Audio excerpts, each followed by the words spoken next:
안녕하세요. 사도 바울의 생애 두 번째입니다. 지난번에 사도 바울의 생애에서 하나님께서 택하여 쓰신 그르신 사도 바울이 어떻게 그리스도를 만났으며 어떻게 교회에 들어와 어떻게 주님의 일을 하였는지에 대한 것과 1차 전도 여행까지를 다루었습니다.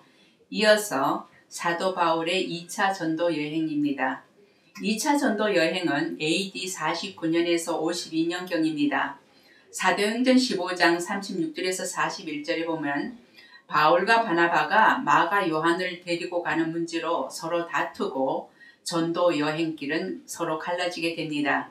그로 인해 바나바는 마가를 데리고 구브로로 갔고 대신 바울은 신라를 데리고 수리아와 길리기아를 거쳐 더베와 루스드레에 갔습니다. 그리고 이 여행에 디모데가 합류를 합니다.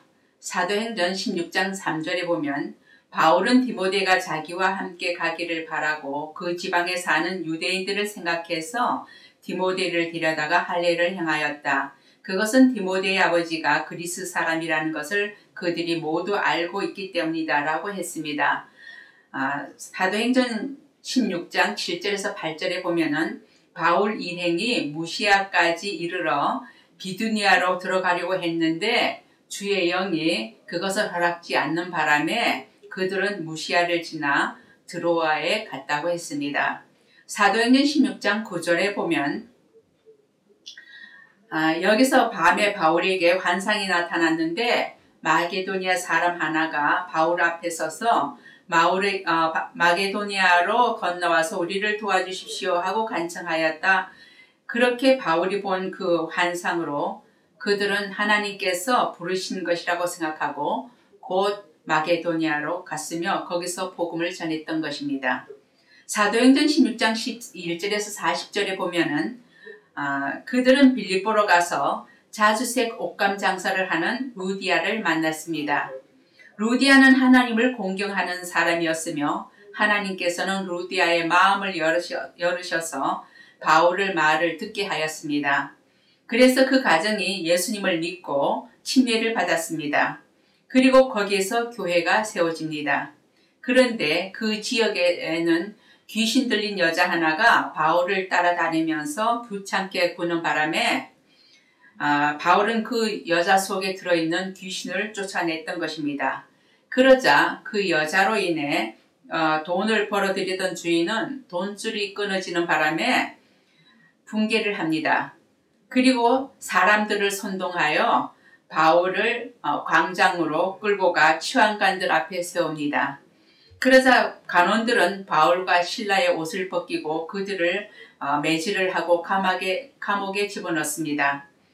사도행전 16장 25절에서 34절에 보면 바울과 신라가 한밤중에 감옥에서 기도하고 찬송을 하고 있었는데 그 안에 있는 죄수들도 함께 듣고 있었던 것입니다.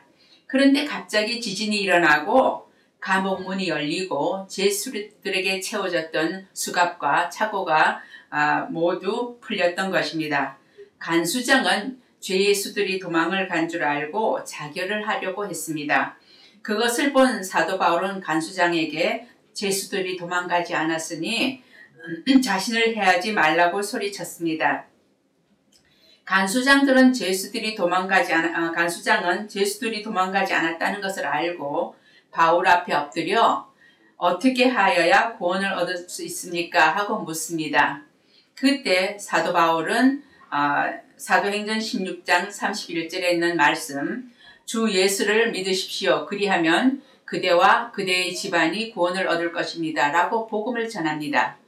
바울의 복음을 듣고 관수장의 가족들은 모두 주님을 믿고 침례를 받습니다.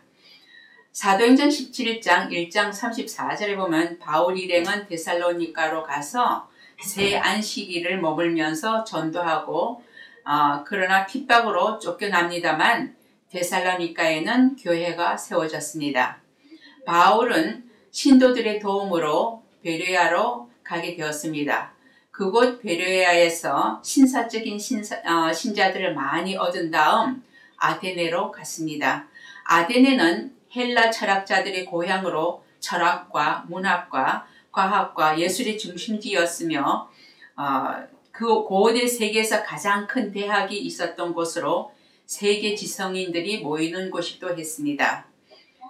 그곳에는 많은 신을 숭배하는 곳으로 하물며 알지 못하는 신에게 제사하는 제단도 있었던 것입니다. 그 제단을 본 사도 바울은 철학자들에게 하나님의 창조와 심판과 부활에 대한 그 유명한 설교를 합니다. 그러나 사도 바울은 그곳에서 가장 냉대를 받았으며 선교하기에 가장 힘든 곳이었다고 합니다. 18장에는 바울은 아데나를 떠나 고린도에 갔습니다. 고린도는 로마 제국의 중요한 도시였으며 바울은 그곳에서 생업이 같은 아굴라와 그의 아내 브리스길라를 만났습니다. 고린도전서 16장 19절과 디모데후서 4장 19절과 로마서 16장 3절에서 5절 보면은 교회는 그의 집에서 모였으며 1년 반 동안 머물면서 큰 교회를 세웠습니다. 사도행전 18장 9절에 보면은 그런데 어느 날 밤에 한산 가운데 주님께서 바울에게 말씀하셨다. 무서워하지 말아라. 잠자코 있지 말고 끊임없이 말하라 라는 말씀을 받고 바울은 힘을 얻었습니다.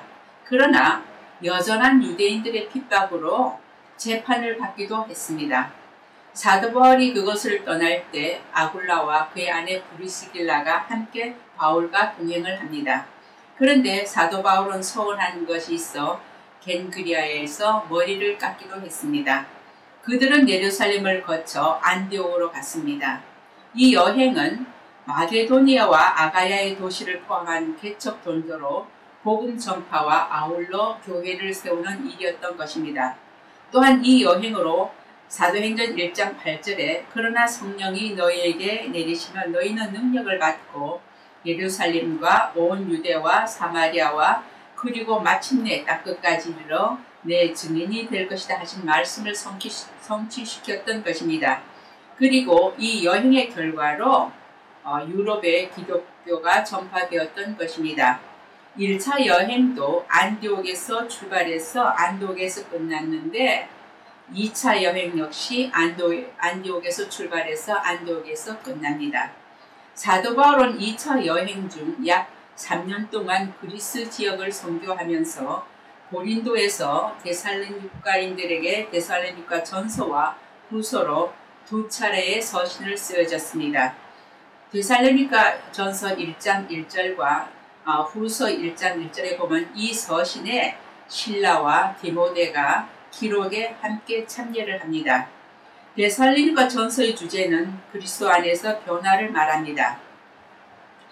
예수님 재림 때 어떤 일이 일어날 것인가? 예수님의 재림과 자신의 삶은 어떤 관계가 있는 것인가? 이미 죽은 신자들과 살아있는 신자에게 어떻게 되는 것인가에 대한 것입니다. 그렇게 우리에게 예수님의 재림에 대한 문제의 대답을 줍니다. 데살로니가 후서의 주제는 전서와 같이 현재와 미래의 구원에 대한 것입니다. 그러면 신자는 예수님의 재림을 어떻게 준비해야 하는 것인가에 대한 것입니다. 그러므로 그리스도인은 핍박을 두려워하지 말고 적그리스도에게 넘어가지 말고 맡은 일에 충성할 것을 말하며 예수님의 재림에 대한 잘못된 생각으로 잘못된 행동을 하는 사람들에게 경고와 권면을 합니다. 이것으로 사도 바울의 생애 중에 2차 전도 여행입니다. 다음은 사도 바울의 생애의 3차 여행에 대해서입니다. 감사합니다.